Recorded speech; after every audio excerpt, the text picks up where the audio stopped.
حضرت عبداللہ ابن مسعود رضی اللہ عنہ فرماتے ہیں نبی کریم صلی اللہ علیہ وسلم نے ارشاد فرمایا انسان کے دل میں ایک خیال تو شیطان کی طرف سے آتا ہے اور ایک خیال فرشتے کی طرف سے آتا ہے۔ شیطان کی طرف سے آنے والا خیال یہ ہوتا ہے کہ وہ برائی پر، گناہوں پر اور حق کو جھٹلانے پر ابھارتا ہے، اور فرشتے کی طرف سے آنے والا خیال ہوتا ہے کہ وہ نیکی اور حق کی تصدیق پر ابھارتا ہے۔ بولو ہمارے پاس پروف نہیں ہے، ہم نے قرآن کریم کو اپنی آنکھوں سے اترتے ہوئے دیکھا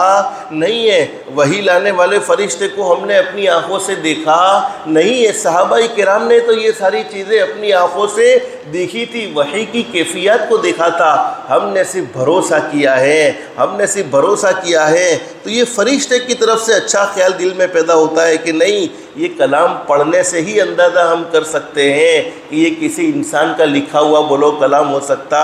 نہیں ہے۔ فرشتے کی طرف سے خیال آتا ہے، وہ نیکی اچھے کاموں کی طرف ابھارتا ہے اور حق کی تصدیق پر ابھارتا ہے۔ پھر فرمایا نبی کریم صلی اللہ علیہ وسلم نے،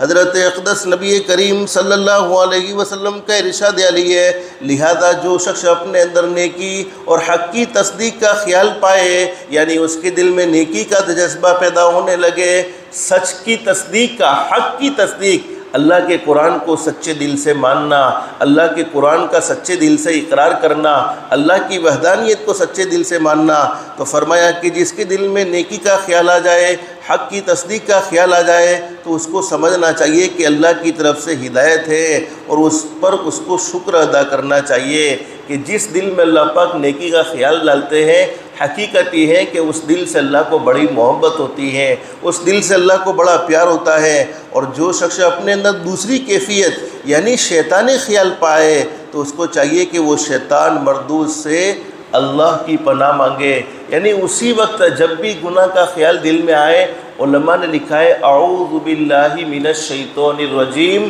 پڑھ لے۔ میں انشاءاللہ آئندہ درس میں بتاؤں گا کون سے موقع پر اعوذ باللہ پڑھنا چاہیے، اور اعوذ باللہ من الشیطان الرجیم کے حیرت انگیز فوائد جس کو ہم نے کبھی سنے بھی نہیں ہوں گے۔ اور یہ اعوذ باللہ من الشیطان الرجیم جب آدمی پڑھتا ہے، گناہ کا خیال آیا فوراً اس کو پڑھا، اللہ کی ذات علی سے امید ہے اللہ پاک اسے گناہ سے بچنا اس کے لیے آسان فرما دے گا اور اسے گناہ سے محفوظ فرما لے گا۔ پھر حضرت نبی کریم صلی اللہ علیہ وسلم نے قرآن کریم کی ایک آیت کریمہ تلاوت فرمائی، الشیطان یعدکم الفقر